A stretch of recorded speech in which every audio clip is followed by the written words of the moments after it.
My heart aches as I recall the moment my world fell apart because of clandestine messages I sent on TikTok.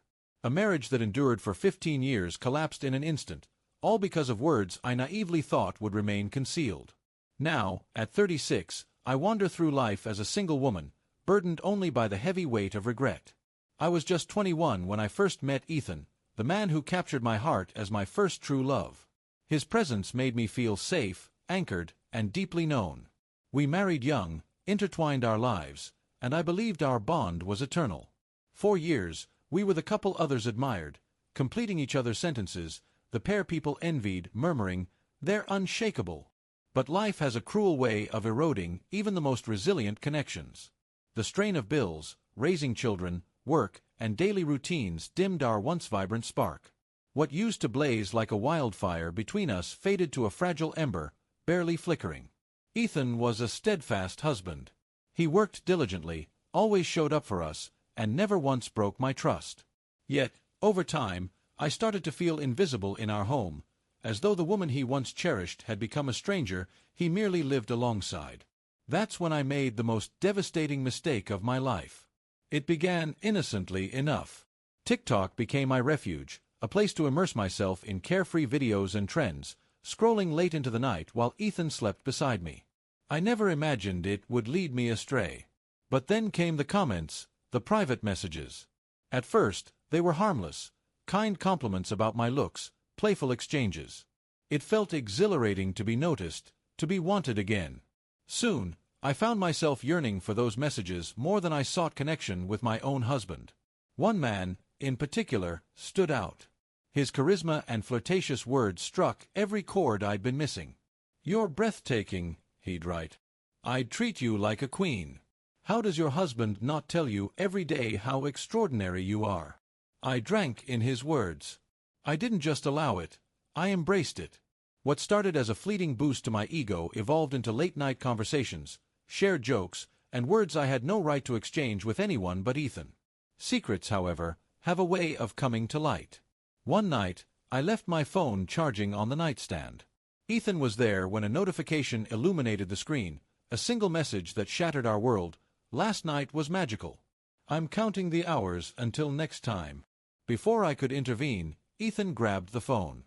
He read everything, every flirtatious word, every photo, every lie I'd told about being out with friends. The pain in his eyes still haunts me. It wasn't anger at first, but a profound heartbreak, as if the man who had given me his entire heart watched it shatter before him. He didn't shout or lose control. He simply asked, "How long has this been happening?" I couldn't lie any longer. "Months," I confessed. That marked the end of us. Ethan didn't waver or propose we try to mend things. He packed a bag, walked out the door, and within 2 weeks, divorce papers arrived. 15 years of marriage dissolved in a moment. The news spread like wildfire. Friends, family, neighbors, everyone knew. Ethan didn't hide the truth, and why would he?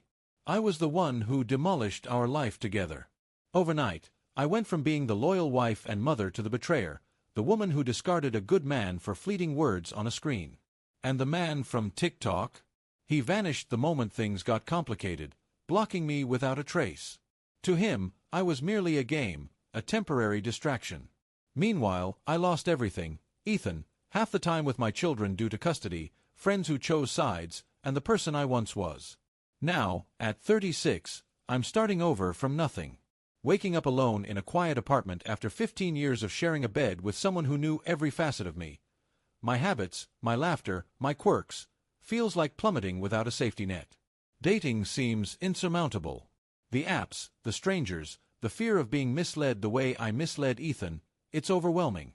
Some nights, I weep until sleep overtakes me, wondering how I became the villain in my own life. I replay every moment in my mind. The first message, the first flirtatious reply, the moment I should have stopped but chose to plunge deeper. If I could go back, I'd destroy my phone before it cost me my marriage. The truth is, I didn't betray Ethan because my love for him faded.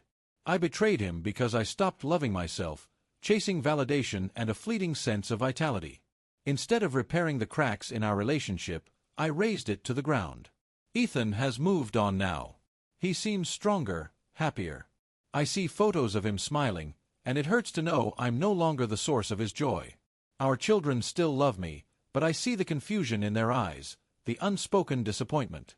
They don't understand why I shattered our family, and how can I explain something I barely grasp myself?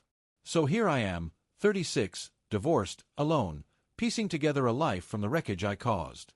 If you're tempted to send that risky message or cross that line, pause. The thrill of a stranger's compliments is an illusion. The cost of pursuing it is everything you hold dear. My TikTok messages cost me my marriage, and now, at 36, I'm rebuilding from nothing. I don't know if I'll ever fully heal.